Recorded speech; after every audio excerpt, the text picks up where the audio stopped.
जय हिंद दोस्तों, स्वागत है आपका आपके अपने YouTube चैनल ओम कंप्यूटर इंस्टीट्यूट में। आज हम बात करते हैं एक नया टॉपिक जो है वो हमारा एमएस वर्ड। एमएस वर्ड क्या होता है? माइक्रोसॉफ्ट वर्ड, जो माइक्रोसॉफ्ट कंपनी द्वारा बनाया गया है, जिसमें हम तीन चीजें सीखेंगे: एमएस वर्ड, एक्सेल और पावर पॉइंट। तो सबसे पहले हम एमएस वर्ड की ही बात कर लेते हैं। क्या होता है कि एमएस वर्ड क्या होता है? डॉक्यूमेंट बनाने के लिए हम एमएस वर्ड का यूज करते हैं।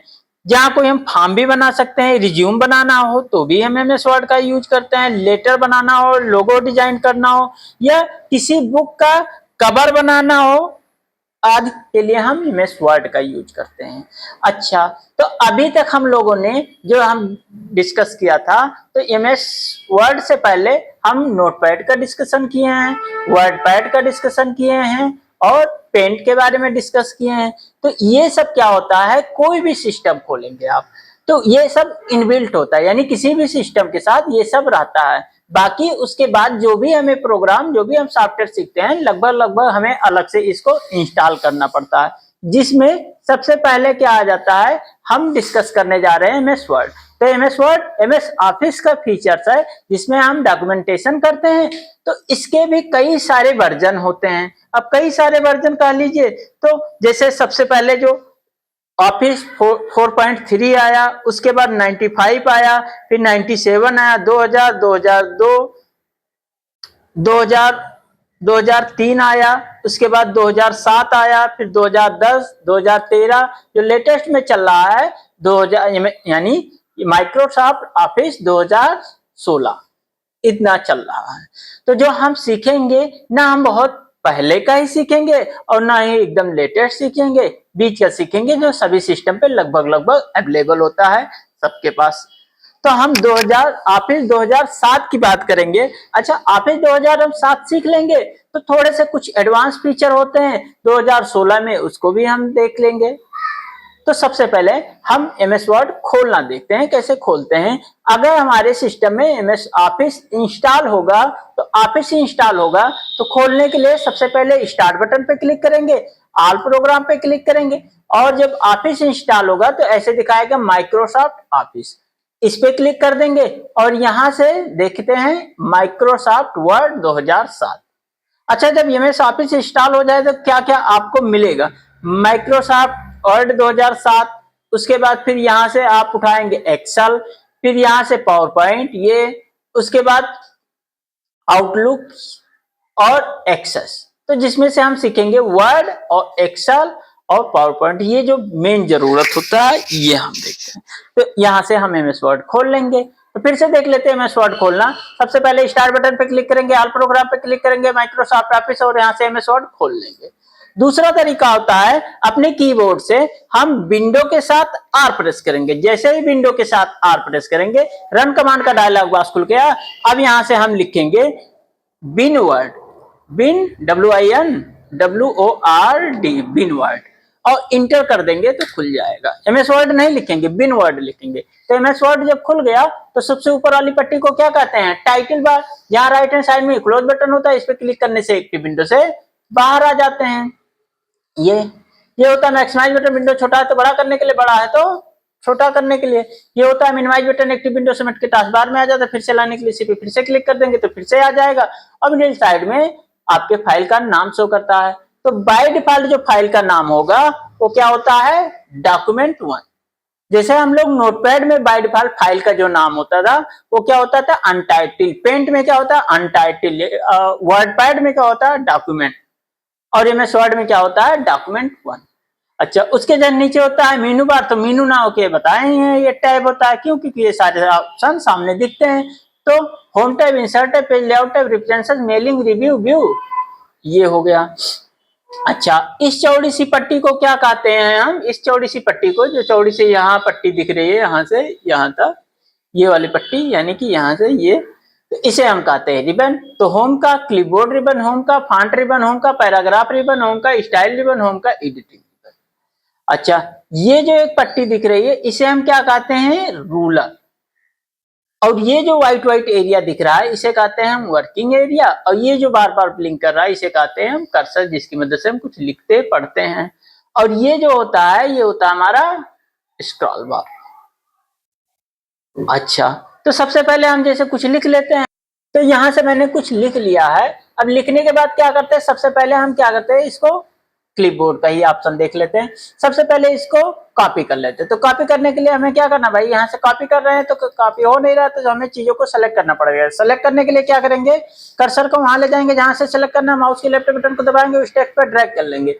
या फिर दूसरा तरीका था शिफ्ट के साथ, भाई पहले शिफ्ट दबाया फिर राइट एरो दबाया तो एक एक टेक्स्ट सेलेक्ट होगा, या फिर डाउन एरो से पूरी लाइन ही हो जाएगी। कंट्रोल सी से कॉपी कर लेते हैं क्योंकि कॉपी का शॉर्टकट कंट्रोल सी, और कंट्रोल वी से पेस्ट कर लेते हैं। कंट्रोल वी से paste paste paste paste paste. अच्छा, ये कॉपी पेस्ट हो गया सबसे पहले। उसके बाद फिर यहाँ से नंबर ऑफ फॉन्ट की डिजाइनिंग है, जो भी फॉन्ट आपको समझ में आता है यहाँ से आप पिक कर सकते हैं। बहुत सारे फॉन्ट है, उन बहुत सारे फॉन्ट में से जो भी फॉन्ट आपको समझ में आए यहाँ से आप पिक कर सकते हैं। उसके बाद वहां से उसका साइज हो जाता है, साइज यहाँ से ले लेंगे अपने आवश्यकता अनुसार। भाई यहाँ से मैक्सिमम दिखा रहा है 72 और मिनिमम दिखा रहा है 8, लेकिन हम 30 करना चाहते हैं तो यहाँ 30 हो दिखा नहीं रहा है। तो 30 लिखने के लिए यानी आप अपने हिसाब से लिखने के लिए ये मैनुअली आप इसको इंटर करेंगे, तो मैनुअली इंटर करने के लिए यहाँ इस पे क्लिक कर देंगे और कीबोर्ड से इसको हम 30 कर देंगे तो ये 30 हो जाएगा। अच्छा, किसी और फॉन्ट को बड़ा करने के लिए भाई यहाँ से भी बड़ा कर सकते हैं और छोटा करना हो तो यहाँ से भी छोटा कर सकते हैं। तो ये हो जाता है किसी फॉन्ट का साइज बड़ा करने के लिए हम इसका यूज करते हैं। अच्छा, जिसका शॉर्टकट भी होता है, किसी फॉन्ट को बड़ा करने का जो शॉर्टकट होता है वो होता है कंट्रोल शिफ्ट और ग्रेटर देन से बड़ा होता है, और छोटा हो करने के लिए हम लेस देन का यूज करते हैं। तो ये हो गया छोटा।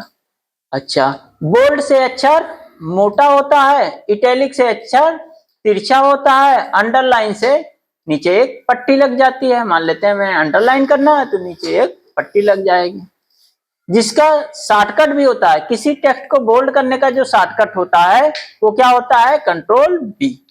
अच्छा, हमने एक बताया भी है किसी चीज का शॉर्टकट याद करने का तरीका, तो बहुत ही आसान है। उसका पहला लेटर कंट्रोल के साथ उसका पहला लेटर, जैसे बोल्ड कंट्रोल बी, इटैलिक करना है हमें तो कंट्रोल आई, अंडरलाइन करना है तो कंट्रोल यू।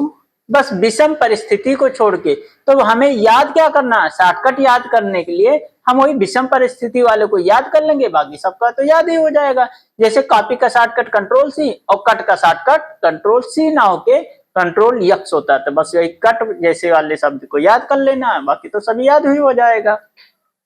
स्ट्राइक थ्रू से क्या होता है, वर्ड बीच से कट जाता है। अच्छा, ये होता है हमारा सबस्क्रिप्ट, जो भी कुछ लिखेंगे लाइन के नीचे लिखा जाएगा, और ये होता है हमारा सुपरस्क्रिप्ट, जो भी कुछ लिखेंगे लाइन के ऊपर लिखा जाएगा। अच्छा, अंडरलाइन की बात एक बार फिर से कर लेते हैं। अंडरलाइन यहाँ से करते हैं तो यहाँ से अंडरलाइन कर लिया, लेकिन इसी पे जाते हैं और यहाँ से इस पे जब क्लिक करते हैं तो अंडरलाइन का और भी ऑप्शन खुल के आता है। जैसे मान लेते हैं अंडरलाइन का यहाँ से स्टाइल दिख गया, तो यहाँ अभी सिंगल अंडरलाइन हुआ तो यहाँ से डबल अंडरलाइन कर दिया। अच्छा, डबल अंडरलाइन करने के बाद यहीं पे कलर भी दिखा रहा है तो अंडरलाइन का यहाँ से हम कलर भी ले लेते हैं, ये कलर भी हो गया। अच्छा, अंडरलाइन का कलर होने के बाद हम क्या करते हैं कि यहाँ से मोर अंडरलाइन पे क्लिक कर, तो यहाँ से हम फॉन्ट का कलर ले लेते हैं, जो भी कलर लेना हो तो यहाँ से कलर ले लिया। उसके बाद फिर अंडरलाइन का स्टाइल, यानी कि उस फॉन्ट पे अगर हम कोई अंडरलाइन लगाते हैं तो उसका यहाँ से स्टाइल, तो डिफरेंट डिफरेंट टाइप के स्टाइल भी यहाँ से ले सकते हैं, जो भी स्टाइल लेना हो तो यहाँ से ले सकते हैं। अच्छा, उस अंडरलाइन का भी कलर यहाँ से लेना चाहते हैं तो उस अंडरलाइन का भी कलर यहाँ से हो जाता है, और ओके कर देंगे तो यहाँ से देखिए कि ये हमारे फॉन्ट का कलर हो गया और ये हमारा अंडरलाइन, और अंडरलाइन का कलर नीला हो गया। अच्छा, वही चीज हम यहाँ से भी कर सकते हैं। भाई फॉन्ट का कलर कर दिया और यहाँ से अंडरलाइन का, भाई अंडरलाइन ये कर लिया और यहाँ से अंडरलाइन का कलर भी कर दिया कोई चीज।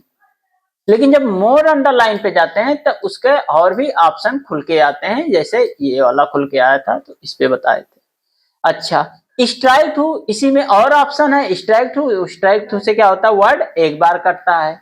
और यहाँ से है डबल स्ट्राइक थ्रू से क्या होगा, वर्ड 2 बार बीच से कटेगा। सुपर स्क्रिप्ट से क्या होता है कि जो भी कुछ हम लिखते हैं लाइन के ऊपर लिखा जाता है, और सब स्क्रिप्ट से क्या होता है कि जो भी कुछ हम लिखते हैं लाइन के नीचे लिखा जाता है। तो ये हो गया सुपर स्क्रिप्ट और सब स्क्रिप्ट। यहां से हम क्या करते हैं कि मोर अंडरलाइन, शैडो, तो हम टेक्स्ट के पीछे शैडो देना चाहते हैं तो यहाँ से शैडो हो जाएगा। और यहाँ से हम क्या करते हैं कि आउटलाइन करते हैं तो टेक्स्ट हमारा इस तरीके से लिख जाएगा।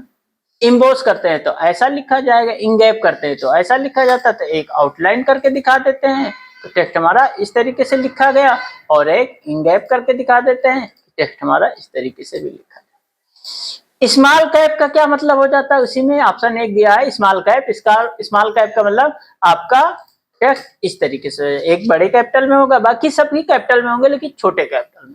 ऑल कैप से सभी कैपिटल में हो जाएंगे, तो ये फर्क है। हिडन से हमारा टेक्स्ट हाइड हो जाता है, ये हो जाता है। बाकी यहाँ से टेक्स्ट को कलर करना है तो यहाँ से टेक्स्ट को कलर कर लिया, और यहाँ से अगर हम इसको करना चाहते हैं यानी टेक्स्ट को हाईलाइट करना चाहते हैं तो ये टेक्स्ट हाइलाइटर का यूज कर लिया। टेक्स्ट हाइलाइटर का यूज करने के बाद यहाँ से कुछ केसेस आ जाते हैं कि अगर हम अपने टेक्स्ट को लिख रहे हैं तो किस तरीके से लिखें। भाई सेंटेंस केस में करते हैं तो इस तरीके से सेंटेंस केस में हो जाता है। Sentence case in the sense कि पहला लेटर कैपिटल में बाकी सब स्मॉल में। उसके बाद फिर क्या हो जाता है, यहाँ से लोअर केस में सभी लेटर स्मॉल लेटर में लिखा जाएगा, अपर केस में सभी कैपिटल में लिखा जाएगा, और कैपिटलाइज ईच वर्ड, प्रत्येक शब्द का पहला लेटर कैपिटल में हो जाएगा कुछ इस तरीके से। और यहाँ से क्या करते हैं टगल केस। टगल केस में क्या होता है कि जैसा भी लिखा गया उसी के जस्ट अपोजिट लिखा जाता है, तो ये हो जाता है हमारा केसेस में। तो ये हो जाता है हमारा किसी टेक्स्ट के पीछे की फॉर्मेटिंग, यानी किसी टेक्स्ट को हम लिख रहे हैं तो किस तरीके से हम फॉर्मेटिंग करते हैं। अच्छा, एक बार हम अपने टेक्स्ट की फॉर्मेटिंग किए हैं, और ये वाला ऑप्शन क्या होता है क्लियर फॉर्मेटिंग। जो भी हम फॉर्मेटिंग किए रहते हैं इस पे क्लिक कर देंगे तो वो हमारी सभी फॉर्मेटिंग क्लियर हो जाएगी। दैट मीन्स उसको पहले सेलेक्ट कर लेते हो, क्लियर फॉर्मेटिंग कर देंगे तो यहाँ से सारी फॉर्मेटिंग हमारी क्लियर हो। अब होगा कौन सा नहीं कि सबसे पहले ये जो टेक्स्ट हाइलाइटर है, टेक्स्ट को हाईलाइट करने वाला, ये नहीं होगा क्लियर फॉर्मेटिंग में, और ये केसेस में जो लिखा गया तो ये हो जाता है कवर हमारा कौन सा क्लिपबोर्ड और फॉन्ट। बाकी सेव का ऑप्शन कंट्रोल एस से हम अपने डॉक्यूमेंट को सेव करने के लिए हम कंट्रोल एस का यूज करते हैं। और आज के लिए हम वीडियो यहीं पे समाप्त करते हैं। वीडियो पसंद आए तो वीडियो को लाइक करें, सब्सक्राइब करें, चैनल पे नए हो तो बेल आइकन दबाना ना भूलें। जय हिंद।